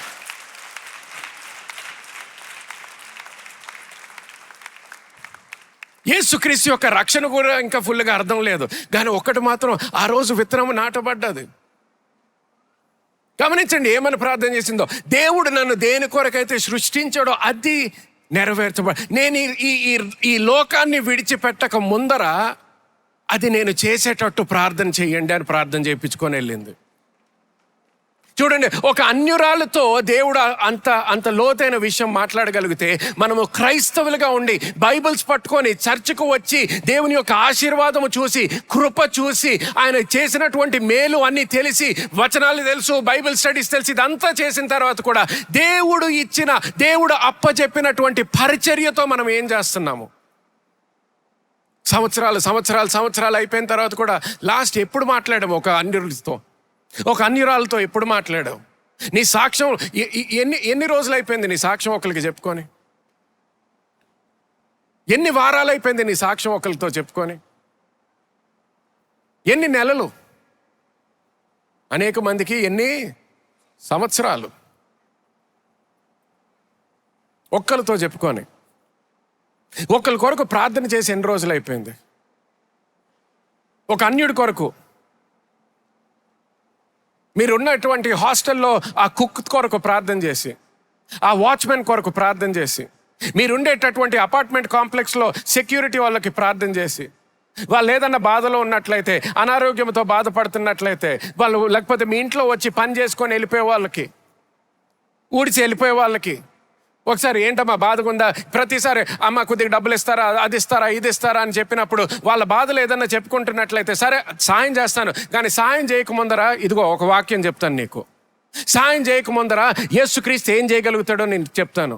నీ భర్తతో ఆ సమస్య ఉంది, నీ భార్యతో ఆ సమస్య ఉంది, నీ పిల్లలతో ఆ సమస్య ఉంది, నీకు డాక్టర్స్ ఇలాగంటున్నారు, నీ పిల్లల గురించి ఇలాగంటున్నారు, కానీ నేను ఒక వాక్యం నీతో చెప్పని యేసుక్రీస్తు ఏం చేశాడో నా జీవితంలో చెప్తాను.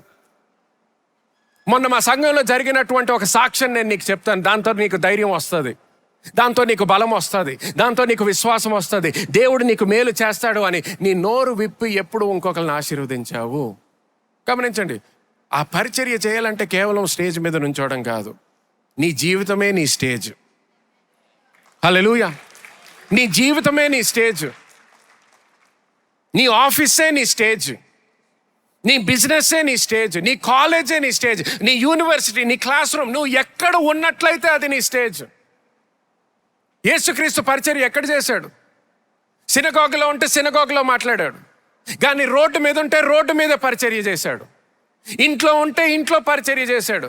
జక్కయ్య ఇంట్లో ఉంటే ఇంట్లో పరిచర్య చేశాడు. రోడ్డు మీద ఉంటే రోడ్డు మీద ప్రసంగం చేశాడు. కొండ మీద ఉంటే కొండ మీద నుంచి ప్రసంగం చేశాడు. ఎక్కడికి వెళ్ళినా కూడా సువార్త మాత్రము ప్రకటిస్తూనే ఉన్నాడు. హల్లెలూయా. మన ప్రార్థన ఏమై ఉండాలి? దేవా, నేను ప్రతి విషయంలో కూడా నేను ఎక్కడ ఏ స్థానంలో ఉండాలో, ఏం మాట్లాడాలో, ఏ స్థానంలో ఏ సమయంలో ఉండాలో దేవా నీ ప్రణాళిక బట్టి నా జీవితంలో అది జరుగును గాక అని ప్రార్థన చేసుకోవాలి. హల్లెలూయా. చూడండి, నెక్స్ట్ వర్స్ చదవండి. అదేమనగా 19వ వచనము, అదేమనగా దేవుడు వారి అపరాధములను వారి మీద మోపక క్రీస్తునందు లోకమును తనతో సమాధాన పరచుకొనుచు ఆ సమాధాన వాక్యమును మాకు అప్పగించెను. వాక్యమును అప్పగించాడు. అప్పగించాడు అంటే ఇప్పుడు ఆ వాక్యం ఎవరి దగ్గర ఉంది? ఎవరి దగ్గర? మన దగ్గర. సో ఇప్పుడు మన దగ్గర ఉన్నట్లయితే వాక్యం అంటే నాకేం చెప్పాలో తెలియదు. ఎందుకు తెలియదు? ఎవరి దగ్గర ఉంది వాక్యం? నీలో ఉంది, నీలో ఉంది. చూడు, అందుకని విశ్వాసంతో మొదలు పెట్టాలి. అయ్యా, నువ్వు అన్నావు, నీ వాక్యంలో నువ్వు చెప్పావు, వాక్యం నాకు ఇచ్చావని. సో నేను విశ్వాసంతో ఈరోజు నేను ఆటోలో వెళ్తున్నప్పుడు ఆటో డ్రైవర్తో ఒక 2 నిమిషాలు మాట్లాడతాను. ఆ ఆటో డ్రైవర్ కొరకు ప్రార్థన చేస్తాను. క్యాబ్లో వెళ్తున్నాను, ఎయిర్పోర్ట్కి వెళ్తున్నాను, హోటల్కి వెళ్తున్నాను, క్యాబ్లో వెళ్తున్నప్పుడు ఒక 2 నిమిషాలు ప్రార్థన చేస్తానయ్యా, నువ్వే నాకు సహాయం చేయి. ప్రార్థన చేసేటప్పుడు నువ్వే సరి అయిన మాటలు నాకు మాట్లాడడానికి. ఒక 2-3 నిమిషాలు ఎక్కడి నుంచి ఉంటున్నావు, ఎక్కడ పని చేస్తున్నావు, క్యాబ్ డ్రైవర్గా ఎప్పటి నుంచి చేస్తున్నావు, 2-3 మాటలు మాట్లాడిన తర్వాత పెళ్ళయిందా, పిల్లలు ఉన్నారా, ఏం ఆశిస్తున్నావు నువ్వు జీవితంలో, నెక్స్ట్ ఏం చేయాలని కోరుకుంటున్నావు, ఈ 2-3 మాటల్లో లాస్ట్కి దిగక ముందర ఏం చేయొచ్చు? నేను ఒకసారి నీ కొరకు ప్రార్థన చేయొచ్చా? దేవుడు నా జీవితంలో ఎంతో మేలు చేశాడు, నీ జీవితంలో కూడా ఒక మేలు చేయాలని ప్రార్థన చేయొచ్చా? అంతే. మహా అంటే ఏమంటాడు? నాకు ప్రార్థన వద్దు, ఏమవుద్దు, డబ్బులు ఇచ్చి వెళ్ళిపో. సరే, డబ్బులు ఇస్తావు, వెళ్ళిపోతావు, అంతే. కానీ సపోజ్ సరే ప్రార్థన చేయండి అన్నాడు అనుకో, ప్రార్థన చేస్తావు. వాక్యంలో ఏమని ఉంటుంది? The prayers of a righteous man avail much. నీతిమంతుల యొక్క ప్రార్థన బహుబలము కలిగి ఉన్నది. ఎంతమంది నీతిమంతులు? మరి నీ ప్రార్థన ఎటువంటి ప్రార్థన? బహు బలమైన. ఎటువంటిది?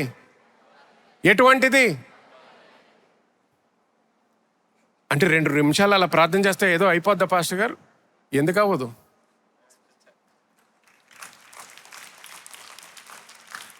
నువ్వు చేసిన 2 నిమిషాల ప్రార్థన ద్వారా 2 నెలల తర్వాత అవ్వచ్చు, అది క్రిస్మస్లో అవ్వచ్చు, మళ్ళీ వాడు ఊరు వెళ్ళినప్పుడన్నా అవ్వచ్చు, లేకపోతే వాళ్ళ ఇంటి దగ్గర ఇంకేదో చర్చిలో ఏదో అడ్వర్టైజ్మెంట్ చూసి ఏదో చూసి అప్పుడు వెళ్తాడు సంఘానికి. హల్లెలూయా. ఏదో మీటింగ్ వస్తాడు, అప్పుడు ఎక్కడో సడన్గా యూట్యూబ్ చూస్తుంటే ఏదో మీటింగ్ వస్తుంది, ఏదో పాట వస్తుంది, ఆ పాట వినడం మొదలు పెడతాడు. అరే, ఆ రోజు ఆమె ప్రార్థన చేసింది కదా, అరే ఆయన ప్రార్థన చేశాడు, ఆ యేసుక్రీస్తు గురించి అన్నాడు కదా, అరే ఆయన గురించే ఈ పాట, అరే ఆయన గురించే ఈ వాక్యము. ఎక్కడో ఇంకొక ప్రయాణం చేస్తుంటే నీలాంటి వ్యక్తే ఇంకొకరు మాట్లాడడం మొదలు పెట్టారనుకో ఆ వ్యక్తితో. ఇప్పుడు ట్రైన్లో వెళ్తున్నాడు, ఊరు వెళ్తున్న సమయంలో ఇంకొక క్రైస్తవుడు అక్కడ కూర్చొని ఆయనతో ఇంకొక 2 నిమిషాలు మాట్లాడాడు అనుకో, నువ్వు విత్తనం వేసావు, అక్కడ నీరు వేయడం మొదలు పెడతాడు ఆయన. అంటే నేను ప్రార్థన చేసిన తర్వాత కూడా విగ్రహారాధన చేశాడంటే పర్వాలేదు, విత్తనం అయితే ఉంది కదా, విత్తనం అయితే ఉంది కదా, ఆ విత్తనముతో వెళ్తాడు. చూడండి, అందుకనే మనం అందరము కూడా ఈ బాధ్యత తీసుకున్నాం అనుకో, అందరము కూడా ఆ బాధ్యత తీసుకుంటే ఇప్పుడు మనము సంఘముగా ఒక శరీరమై ఉన్నాము. కానీ మనము లోకంలో మనం ఒకటి, హైదరాబాద్ ఈ గచ్చిబౌలిలోనే మనం ఒక సంఘం కాదు, ఎన్నో సంఘాలు ఉన్నాయి. సో ఒక విధానముగా మనము ఇక్కడ న్యూ సిటీ చర్చ్ సంఘము ఒక శరీరము, కానీ పెద్ద సంఘముగా ఆలోచించినప్పుడు మనమందరము లోకములో ఉన్న సంఘాలన్నిటితో కూడా మనము క్రీస్తు యొక్క శరీరం అయి ఉన్నాము. హల్లెలూయా. సో మనము చేయాల్సిన బాధ్యత మనము చేసామనుకో, వాళ్ళు చేయాల్సినటువంటి బాధ్యత వాళ్ళు తీసుకుంటారు. ఈ లోకాన్ని యేసు క్రీస్తు యొక్క కొరకు మనము సంపాదించగలుగుతాము. హల్లెలూయా. సో నువ్వు విత్తనం విత్తుతావు, ఆయన ఇంకొక వ్యక్తి వచ్చి నీళ్ళు వేయడం మొదలు పెడతాడు. దాని నుంచి జీవితాలు మార్చబడతాయి, రక్షణలోకి రావడం మొదలు పెడతారు. చూడండి 20వ వచనం చదవండి. కావున దేవుడు మా ద్వారా వేడుకొనినట్టు మేము క్రీస్తుకు రాయబారులమై దేవునితో సమాధాన పడుడని క్రీస్తు పక్షముగా మిమ్మల్ని బతిమాలుకొనుచున్నాము. అక్కడ ఒక చాలా ముఖ్యమైనది, ఇది అండర్లైన్ చేసుకోండి. మన గురించి ఇప్పుడు ఏమంటున్నాడు? మేము క్రీస్తుకు రాయబారులమై. ఇంగ్లీష్లో for we are ambassadors of Christ అంటాడు. క్రీస్తుకి రాయబారులమై ఉన్నాము. ఎవరి కొరకు? గట్టిగా, మూడోసారి గట్టిగా, క్రీస్తు కొరకు రాయబారులై ఉన్నాము. గమనించండి, ఒక రాయబారుడి యొక్క జీవితము గమనించినట్లయితే ఆయనకి ఇష్టం వచ్చిన స్థానానికి వెళ్ళిపోడు, ఇష్టం వచ్చింది మాట్లాడు, ఇష్టం వచ్చినట్టు ప్రవర్తించడు, ఇష్టం వచ్చింది చెయ్యడు. క్రీస్తుకి మనం రాయబారులం అంటే క్రీస్తు మన జీవితము నుంచి ఏం కోరుకుంటున్నాడో మనం తెలుసుకోవాలి. క్రీస్తు కొరకు మనం ఎక్కడికి ప్రయాణం చేయాలి, క్రీస్తు కొరకు మనము ఎక్కడ జీవించాలి, క్రీస్తు కొరకు మనము ఏమి మాట్లాడాలి, క్రీస్తు కొరకు మనము ఏది త్యాగం చేయాలి మన జీవితంలో. క్రీస్తు కొరకు ఆయన మన కొరకు త్యాగము చేశాడు. ఆయన మనల్ని ప్రేమించాడు, మన కొరకు త్యాగము చేశాడు.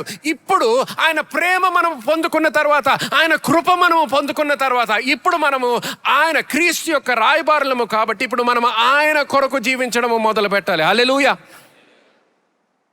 ఆయన కొరకు జీవించడం మొదలు పెట్టాలి. సో అందుకనే ఉద్యోగము కొరకు మనము జీవించట్లేదు, కెరియర్ కొరకు జీవించడము కాదు, వ్యాపారము కొరకు జీవించడము కాదు, మన పిల్లల కొరకు జీవించడము కాదు. హల్లెలూయా. గట్టిగా, పిల్లల కొరకు జీవించడం కాదు. ఎక్కడ ఉండాలి? అందుకని ఆయన శిష్యులు గమనించండి, ఆయన ఎక్కడికి వెళ్తే శిష్యులు అక్కడికి ఉండేవారు. పాత నిబంధనలో దేవుని సన్నిధి ఎక్కడుంటుందో ఇజ్రాయేలు దేశం అంతా కూడా అక్కడే. నీరు వెతుక్కుంటూ వెళ్ళలేదు. శిష్యులతో 72 శిష్యులతో యేసుక్రీస్తు ఏమన్నాడు? మీ దగ్గర ఉన్నదంతా కూడా ఇక్కడే వదిలిపెట్టండి అన్నాడు. వాళ్ళ డబ్బుల గురించి మాట్లాడుతున్నప్పుడు, మీ దగ్గర ఉన్నదంతా కూడా ఇక్కడే విడిచిపెట్టండి, విడిచిపెట్టి ఇప్పుడు నా పని మీరు చెయ్యండి, నా రాయబారులుగా మీరు జీవించడం మొదలు పెట్టండి. Be ambassadors of Christ. క్రీస్తు యొక్క రాయబారులుగా ఉండమంటున్నాడు. రాయబారులుగా పంపించాడు. పంపించినప్పుడు గుర్తుపెట్టుకోండి, ఆయన పంపించాడు కాబట్టి ఇప్పుడు వాళ్ళ బాధ్యత ఎవరిది? యేసుక్రీస్తుది. గమనించండి, వాళ్ళని ప్రత్యేకంగా అడిగాడు, మీ జీవితంలో మీకు ఏదైనా లోటు అయ్యిందా అంటాడు. వాళ్ళు ఏమన్నారు?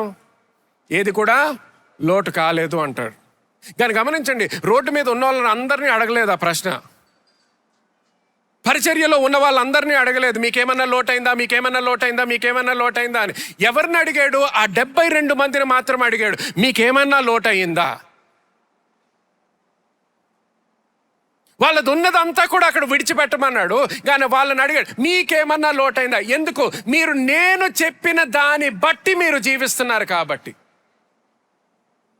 నేను చెప్పిన నేను ఎక్కడికైతే వెళ్ళమన్నానో అక్కడికి వెళ్ళారు. నేను ఏ పరిచర్య చేయమన్నానో ఆ పరిచర్య చేస్తున్నారు. ఇప్పుడు నేను చెప్పిన స్థానం దగ్గర మీరున్నారు కాబట్టి మిమ్మల్ని సమకూర్చే బాధ్యత నాది. అందుకని ఏలియా యొక్క జీవితం, ఎలైజా జీవితం గమనించినట్లయితే ఎవరు సమకూర్చారు ఎలైజాని?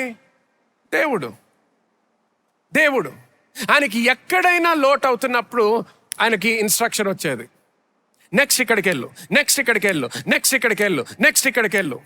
అందుకని ఎలైజా ఎప్పుడు కూడా ఆశీర్వాదం కొరకు ప్రార్థన చేయలేదు. ఎప్పుడు కూడా దేవా నాకు మళ్ళీ ఎప్పుడు నన్ను సమకూరుస్తావా అని అడగలేదు. 72 మంది వాళ్ళు పరిచర్య చేస్తున్నప్పుడు ఆర్థికంగా నేను ఆశీర్వదించబడాలి దేవా నువ్వే నాకు సాయం చేయాలి అని ప్రార్థన చేశారా ఎక్కడన్నా? చెప్పండి, లేదు. ఎక్కడ వాళ్ళు ఆ విధంగా ప్రార్థన చేయకపోయినా వాళ్ళు ఆయన నుంచి పొందుకున్నారు. ఎందుకు? ఆయన అంబాసిడర్స్గా, రాయబారులుగా వాళ్ళు జీవిస్తున్నారు కాబట్టి. చూడండి, మనం కూడా పరీక్షించుకోవాలి. దేవుడు మనము ఎక్కడ ఉండాలని ఆశిస్తున్నాడు? దేవుని యొక్క ప్రణాళిక మనం తెలుసుకుంటున్నామా? లేకపోతే మన సొంత ఆలోచనలతో మనము జీవిస్తున్నామా? తల్లిదండ్రులు, మళ్ళీ ఒకసారి గుర్తు చేస్తున్నాను మీకు, మీ పిల్లల జీవితాలు, మీ పిల్లల భవిష్యత్తుల గురించి మీరు ఆలోచిస్తున్నప్పుడు మీ సొంత ఆశలు, కోరికలు బట్టి మీరు తీర్మానాలు తీసుకోవద్దు. సృష్టించింది మీరు కాదు.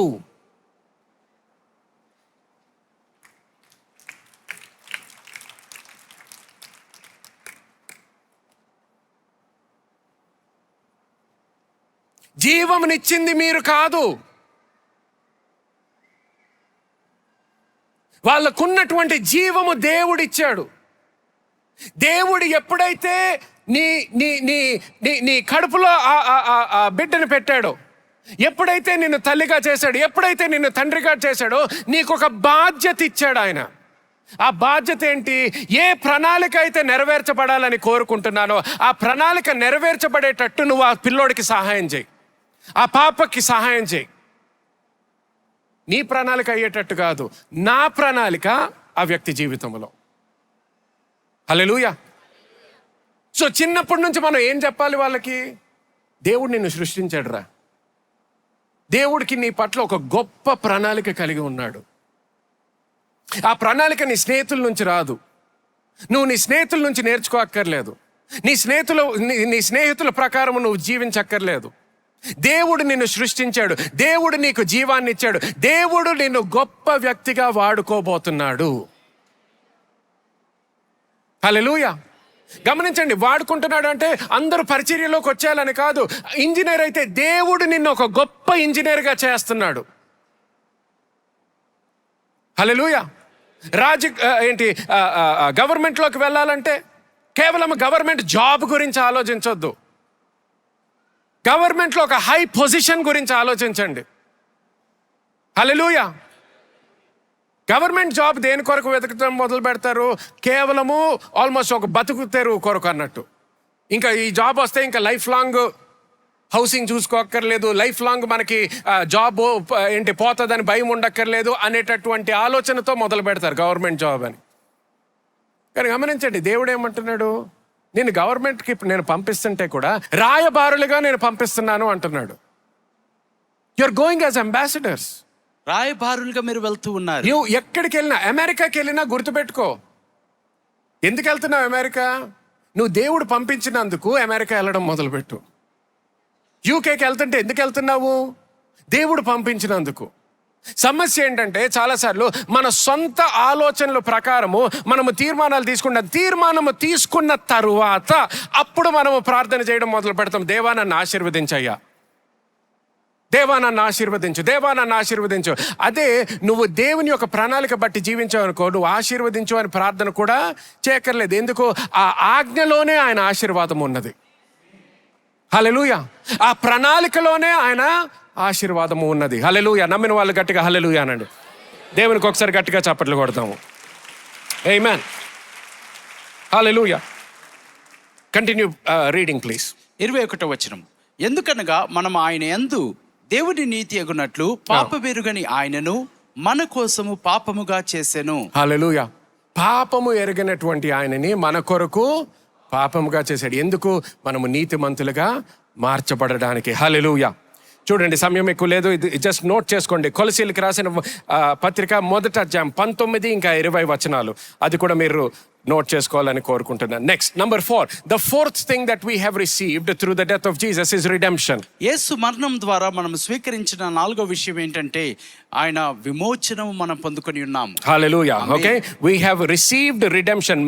మత్తయి సువార్త 20 అధ్యాయము 28వ వచనము చదువుదాం చూడండి. అలాగే మనిషి కుమారుడు పరిచారము చేయించుకొనుటకు రాలేదు కానీ పరిచారము చేయుటకును అనేకులకు ప్రతిగా విమోచన క్రయధనముగా తన ప్రాణము నిచ్చుటకును వచ్చెనని చెప్పెను. హల్లెలూయా. గమనించండి, సో విమోచించడానికి వచ్చాడు. విమోచన ఎలాగ మనము పొందుకున్నాము? ఆయన ప్రాణములు ఇవ్వడము ద్వారా. హల్లెలూయా. ఆయన ప్రాణాన్ని మన కొరకు ఇవ్వడము ద్వారా విమోచనని మనము పొందుకున్నాం. గమనించండి, అనేక విషయాల నుంచి మనము విమోచన పొందుకున్నాం. కానీ ఈ రోజు 3 విషయాలు రాసుకోండి. Number 1, we have been redeemed from the curse of the law. ధర్మశాస్త్రమును శాపము నుండి మనం విమోచింపబడి ఉన్నాము. Number 2, guilt and shame of sin. మరి పాపం యొక్క అవమానము అపరాధ భావం నుండి విడుదలను పొందుకొని ఉన్నాము. Number 3, the power of sin. మరి పాపం యొక్క శక్తి నుండి మనం విమోచింపబడి ఉన్నాము. ఈ 3 విషయాల నుంచి కూడా మనకి విమోచన కలిగి ఉన్నాము అనేది మనము తెలుసుకోవాలన్నమాట.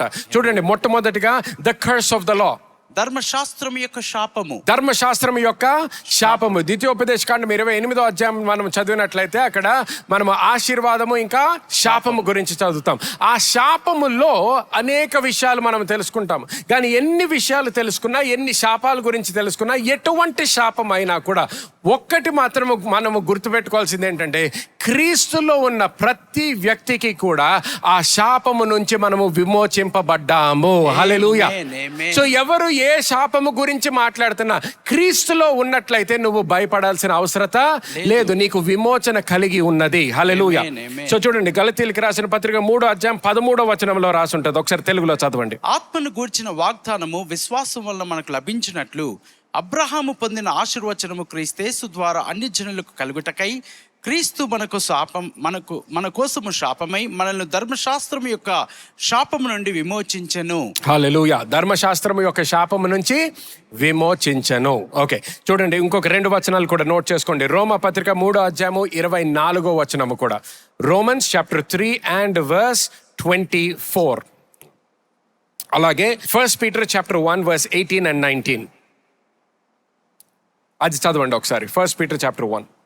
పితృ పరంపర్యాయమైన మీ వ్యర్థ ప్రవర్తనను విడిచిపెట్టినట్లుగా వెండి బంగారముల వంటి క్షయ వస్తువుల చేత మీరు విమోచింపబడలేదు కానీ అమూల్యమైన రక్తము చేత, అనగా నిర్దోషమును నిష్కలంకమును గొర్రెపిల్ల వంటి క్రీస్తు రక్తము చేత విమోచింపబడితిరని మీరు ఎరుగుదురుగాక. హల్లెలూయా. గమనించండి, మనకి విమోచన వచ్చిందంట యేసు క్రీస్తు యొక్క రక్తము ద్వారా అన్నమాట. రక్తము ద్వారా మనకి విమోచన పొందుకున్నాం అనమాట. గమనించండి, ఇంగ్లీష్లో ఈ వర్డ్ ర్యాన్సమ్ అంటాము. సో ఒక్కొక్కసారి ఎవరైనా కొన్ని స్టోరీస్లో మనం చూస్తాం, కిడ్నాప్ చేసినప్పుడు ఏమంటారు, ఈ ర్యాన్సమ్ కడితే, ఈ వెల చెల్లించినట్లయితే అప్పుడు వాళ్ళని మేము విడిచిపెడతాము అంటారు అనమాట. సో అటువంటి పరిస్థితిలో మనం ఉన్నప్పుడు యేసుక్రీస్తు ఏమిచ్చాడంట? ఆయన రక్తాన్ని మన కొరకు ఇచ్చాడంట. ఆయన జీవితాన్ని మన కొరకు ఇచ్చాడు. అలాగే ఆఖరిగా 5వ విషయము, we have what has Jesus death accomplished?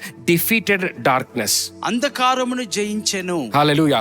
కొలసీయులకు రాసిన పత్రిక 2వ అధ్యాయము 13 నుంచి 15 వచనాలు చదువుదాం చూడండి. మరియు అపరాధము వలనను శరీరమందు సున్నతి పొందక ఎండుట వలనను మీరు మృతులై ఉండగా దేవుడు వ్రాత రూపకమైన ఆజ్ఞల వలన మన మీద రుణముగాను మనకు విరోధముగాను నిండిన పత్రమును మేకులతో సిలువకు కొట్టి దాని మీద వ్రాతను తుడిచివేసి మనకు అడ్డముగా లేకుండా దానిని ఎత్తివేసి మన అపరాధములన్నిటినీ క్షమించి ఆయనతో కూడా మిమ్మల్ని జీవింపచేసెను.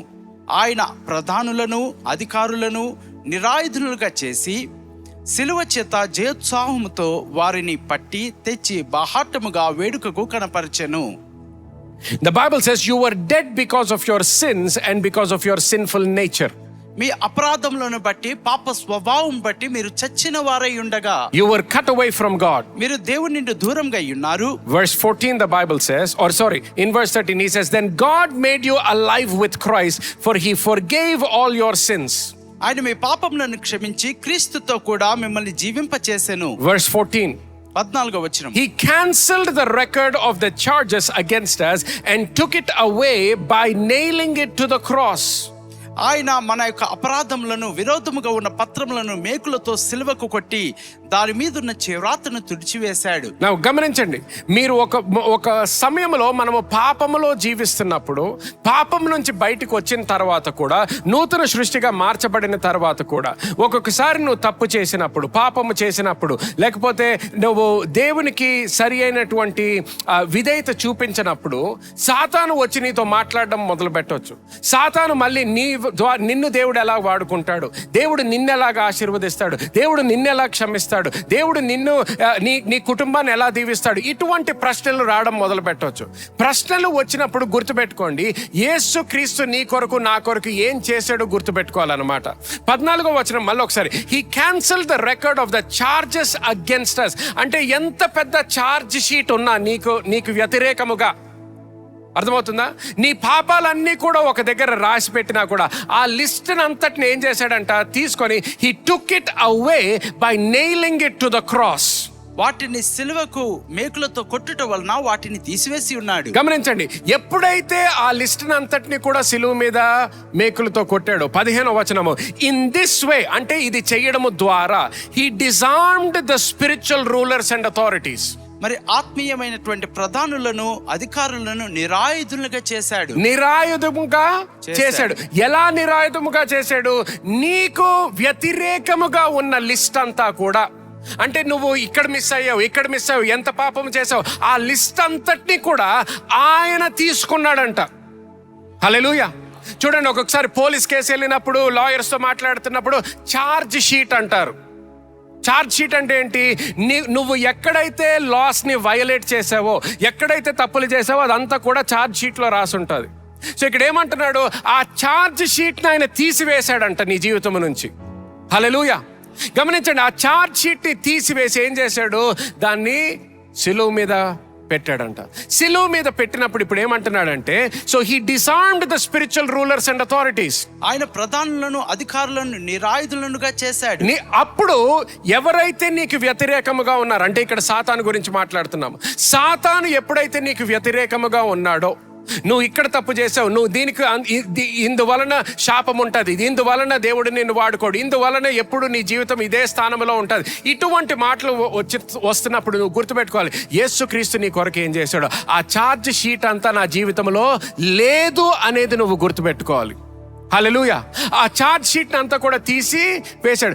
ఒకసారి ఛార్జ్ షీట్ తీసాడు అనుకోండి, ఇప్పుడు ఎవరన్నా నిన్ను అరెస్ట్ చేయాలనుకున్న అరెస్ట్ చేయగలుగుతారా? చేయలేరు. ఎందుకు? ఆ ఛార్జ్ షీట్ ఇప్పుడు లేదు కాబట్టి. సో ఎవరికన్నా ఒక శక్తి నిన్ను అరెస్ట్ చేయాలని ప్రయత్నిస్తున్నారు, నీ జీవితం నాశనం చేయాలని ప్రయత్నిస్తున్నారు అనుకోండి, వాళ్ళకున్న ఆయుధం ఏంటి? ఆ ఛార్జ్ షీట్ అన్నమాట. సో ఇప్పుడు యేసుక్రీస్తు ఏమంటున్నాడు, ఆ ఛార్జ్ షీట్నే నేను తీసివేశాను, ఆ ఛార్జ్ షీట్నే తీసివేశాను అంటున్నాడు. ఇప్పుడు ఆ ఛార్జ్ షీట్ని తీసివేసిన సమయంలో వాళ్ళకి ఇంకా ఎటువంటి శక్తి కూడా లేనే లేదు. ఈరోజు నువ్వు గుర్తుపెట్టుకోవాల్సింది ఏంటంటే, సాతాను ఏ మాటలు మాట్లాడినా అవి వ్యర్థమే, అవి నీ జీవితంలో పనిచేయవు. ఎందుకు? ఆ ఛార్జ్ షీట్నే యేసుక్రీస్తు తీసివేశాడు. నీ పాపాన్నే యేసుక్రీస్తు తీసివేశాడు, నీకు విమోచననిచ్చాడు, నువ్వు విమోచింపబడ్డావు, దేవునితో సమాధానపరచబడ్డావు. దేవునితో సమాధానపరచబడిన తర్వాత సాతాను వచ్చంటాడు, దేవుడు నీ మాటలు ఎందుకు వింటాడు, దేవుడు నీ ప్రార్థనలు ఎందుకు ఆలకిస్తాడు, నువ్వు పోయిన వారం చేసింది మర్చిపోయావా, ఆయన ఏం చేసావని నువ్వు ఆయన కొరకు, ఎందుకు వింటాడు నీ మాట, నిన్నెందుకు ఆశీర్వదిస్తాడు. కానీ గుర్తుపెట్టుకోవాల్సింది ఏంటి? నేను ఏమి చెయ్యనప్పుడే ఆయన ప్రేమతో, ఆయన కృపతో, ఆయన జీవితాన్ని, ఆయన రక్తముని నా కొరకు ఇచ్చాడు. ఆయన నుంచి దూరముగా ఉన్నప్పుడే ఆయన రక్తాన్ని నాకు ఇచ్చాడు. ఇప్పుడు నేను సమాధాన పరచబడిన తరువాత ఇంకా ఎంత ఇవ్వబోతున్నాడు. హల్లెలూయా. సో క్రీస్తులో స్థాపించబడు, ఆయన చేసిన కార్యములో స్థాపించబడు, ఆయన కొరకు, ఆయన మహిమ కొరకు జీవించడము మొదలుపెట్టు. హల్లెలూయా. గమనించండి, నేను మొట్టమొదటిలో అన్నాను, యేసుక్రీస్తు ఏది చేసినా మన కొరకు చేశాడు. మన కొరకు చేయడము మాత్రమే కాదు, ఇది చాలా గుర్తుపెట్టుకోండి, చాలా ముఖ్యంగా గుర్తుపెట్టుకోండి, నీ కొరకు చేయడము మాత్రమే కాదు, నీ బదులుగా చేశాడు. నీ పక్షాన చేశాడు, నీ పక్షాన చేశాడు. నువ్వు ఏదైతే చెయ్యలేకపోయావో నీ స్థానాన్ని తీసుకొని నీ కొరకు చేశాడు. ఇంగ్లీష్లో సబ్స్టిట్యూషన్ అంటాము. మనకు స్కూల్స్లో ఒక్కొక్కసారి సబ్స్టిట్యూట్ టీచర్ వస్తారు, అవునా? అంటే వాళ్ళు నీ టీచర్ కాదు యాక్చువల్గా, కానీ ఎప్పుడైతే టీచర్ రారో ఇంకొక టీచర్ నీ టీచర్ లాగా ప్రవర్తించడానికి వస్తారు. Substitute teacher. క్రికెట్ ఆడేటప్పుడు సబ్స్టిట్యూట్ రన్నర్ని పెట్టుకుంటాము. అంటే నువ్వు బ్యాటింగ్ చేయొచ్చు కానీ నీకు పరిగెత్తే శక్తి లేదేమో, నీకు ఆ రోజే ఏదో దెబ్బ తగిలిందేమో, సో నేను బ్యాట్ పట్టుకుంటాను ఇలా కొట్టి పక్కకి జరుగుతాను అంటావు. పరిగెత్తేది అంతా ఎవరు? సబ్స్టిట్యూట్ రన్నర్ పరిగెత్తుతాడు. కానీ రన్స్ అంతా ఎవరికి వస్తాయి? నీకు వస్తాయి. పరిగెత్తినోడికి రావు, పరిగెత్తినోడికి రావు, నీకు వస్తాయి రన్స్. సో దేవుడు నీ పక్షాన చేశాడు. శిలువ మీద మరణించినప్పుడు నీ పక్షాన చేశాడు. నరకానికి వెళ్ళినప్పుడు నీ పక్షాన చేశాడు. సాతాన్ని జయించినప్పుడు, ఇది గుర్తుపెట్టుకోండి, దేవుడు సాతానుతో యుద్ధము చేయాల్సిన అవసరం లేదు. సాతానికి అంత సీన్ లేదు. దేవునితో యుద్ధం చేసే సీన్ లేదు. కానీ మరి పాస్టర్ గారు ఎందుకు యుద్ధం చేశాడు? మరి పాతాళ లోకానికి ఎందుకు వెళ్ళాడు? ఎందుకో శిలువ మీద మరణించిన తర్వాత ఎందుకు చేశాడు తెలుసా? ఇది ఒక్కటి గ్రహించండి ఈరోజు. ఎందుకు చేశాడు తెలుసా? నీకు బదులుగా చేశాడు.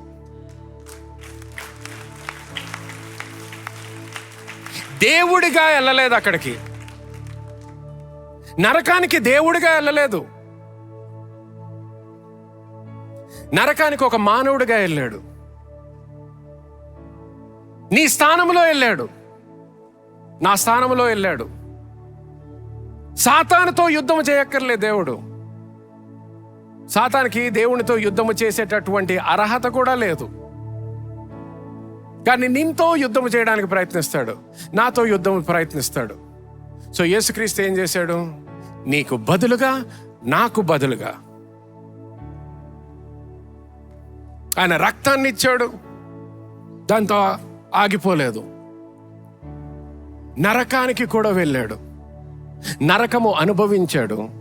అనుభవించడం మాత్రమే కాదు, నరకములో సాతాను మీద, పాపము మీద, మరణము మీద కూడా విజయము పొందుకొని తిరిగి లేవనెత్తబడ్డాడు.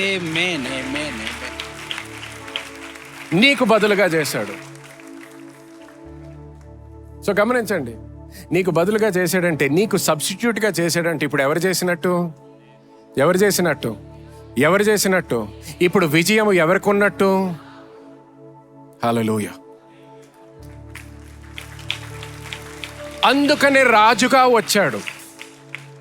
కానీ ఏ రాజు చెయ్యలేనటువంటి కార్యము చేశాడు.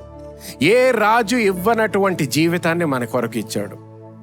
ఆయన జీవితాన్ని మన కొరకు ఇచ్చాడు.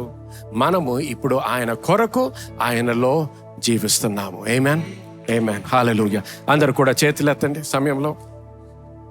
హల్లెలూయా. ప్రార్థన చేయండి, దేవునితో మాట్లాడండి. ఎంత దూరముగా ఉన్నారు అనుకున్నా కూడా, పాస్టర్ గారు నేను ఎంతో కాలం తర్వాత వచ్చాను సంఘానికి, ఎవరో పిలిచారు కాబట్టి వచ్చాను ఈరోజు సంఘానికి. గుర్తుపెట్టుకో, ఎవరు పిలిచారో నాకు తెలియదు, ఎందుకు వచ్చావో తెలియదు నాకు. కానీ ఒకటి మాత్రం తెలుసు, దేవుని ప్రణాళిక బట్టి ఈరోజు వచ్చావు. దేవుని ప్రణాళిక బట్టి మాటలు విన్నావు. నీ జీవితంలో ఆయన కార్యము జరగాలని ప్రార్థన చేయి. హల్లెలూయా. నీ చిత్తమే జరుగును అంటే అదేదో భయముతో పాడడం కాదు, ఆయన చిత్తము తెలియకుండా కాదు.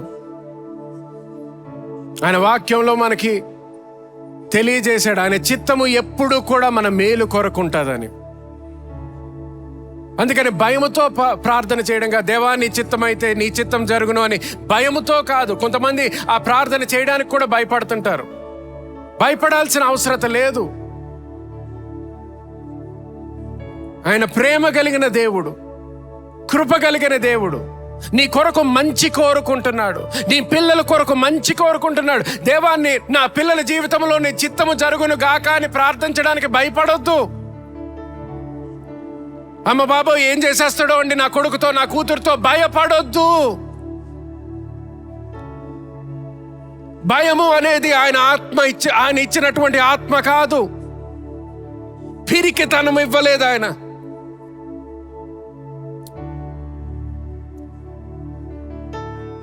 ఆయన కృపనిచ్చాడు.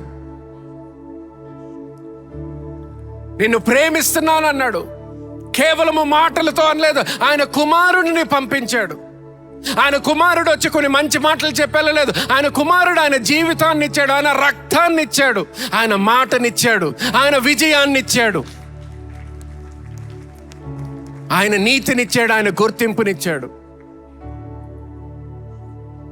అందుకని దేవా నీ చిత్తము జరుగును అని మనము ప్రార్థన చేసినప్పుడు, నీ చిత్తమే జరుగును అని మనము పాటలు పాడినప్పుడు విశ్వాసముతో ప్రార్థన చేయండి, విశ్వాసముతో పాడండి. దేవా నాకు జయం ఇచ్చేది నా ఉద్యోగము కాదయ్యా, నా కుటుంబము కాదు, నీ సన్నిధే నాకు జయమిచ్చును. నీ సన్నిధి. ప్రేమ కలిగిన మా తండ్రి, నువ్వు మమ్మల్ని సమాధానపరుచుకున్నావయ్యా. నీ మేలుని ఎప్పుడూ మర్చిపోలేము, నీ కృపనెప్పుడూ మర్చిపోలేము, నీ ప్రేమని ఎప్పుడైతే మర్చిపోయామో దానికి క్షమాపణ కోరుకుంటున్నామయ్యా. యేసయ్యా, ఒక రాజుగా వచ్చావు. నువ్వు రాజుగా వచ్చిన తర్వాత కూడా మేము నిన్ను సేవ చేయాలని కోరుకోలేదు, నువ్వు మాకు సేవ చేయడానికి వచ్చావయ్యా. నువ్వే మా రాజువు. రక్షించావు, నూతన జీవితాన్ని ఇచ్చావు, నీ స్థానాన్ని మాకిచ్చావయ్యా, నీ విజయాన్ని మాకిచ్చావు. చేసిన మేలు బట్టి కృతజ్ఞతలు చెల్లిస్తున్నావు. దేవా, నా స్వరము వింటున్న ప్రతి వ్యక్తి కొరకు ప్రార్థిస్తున్నాను. దేవా, ఈరోజు అన్నిటికన్నా ముఖ్యముగా నీ చిత్తము వాళ్ళ జీవితంలో నెరవేర్చబడును గాక అని ప్రార్థిస్తున్నాను. మాకిచ్చినటువంటి పరిచర్య మళ్ళీ ఒకసారి గుర్తు తెచ్చుకొని, సమాధాన పరిచర్య మాకిచ్చావయ్యా, దానికి సంబంధించినటువంటి మాటను మాకిచ్చావు. ఆ బాధ్యతను మేము సరిగ్గా తీసుకొని, ముఖ్యంగా ఈ వారములో దేవా ఎన్నో అవకాశాలు ఉన్నాయి. ఈ వారములో నీ కొరకు వాడబడాలని ప్రార్థన చేస్తున్నాము. ఈ వారము దేవా పరిశుద్ధ వారం అంటారు. నిజంగా ఈ వారంలో ప్రతిరోజు కూడా నిన్ను ఒక నూతనమైనటువంటి విధానంలో తెలుసుకోవాలని కోరుకుంటున్నాం. పరిశుద్ధులుగా నీ కొరకు జీవించి మా జీవితాల ద్వారా నీకు మహిమ వచ్చును గాక అని యేసుక్రీస్తు నామములో ప్రార్థిస్తున్నాను తండ్రి. ఆమేన్ అండ్ ఆమేన్. హల్లెలూయా, హల్లెలూయా, హల్లెలూయా, హల్లెలూయా. ఆమేన్ అండ్ ఆమేన్. ఈ రోజు మీరు విన్న వాక్యము ద్వారా ఆశీర్వదించబడ్డారని నేను నమ్ముతున్నాను. ఆశీర్వదించబడినట్లయితే తప్పకుండా సబ్స్క్రైబ్ చేసుకోండి మరియు మీ కుటుంబము మరియు స్నేహితులతో షేర్ చేయండి. మీరు ఈ పరిచర్య ద్వారా ఆశీర్వదించబడి పాలిభాగస్తులు అవ్వాలని కోరుకుంటుంటే డిస్క్రిప్షన్లో ఉన్న చర్చ్ బ్యాంక్ అకౌంట్ డీటెయిల్స్ గమనించగలరు. మరిన్ని వివరాల కోసము మా వెబ్సైట్ www.newcity.in ని సంప్రదించండి. God bless you.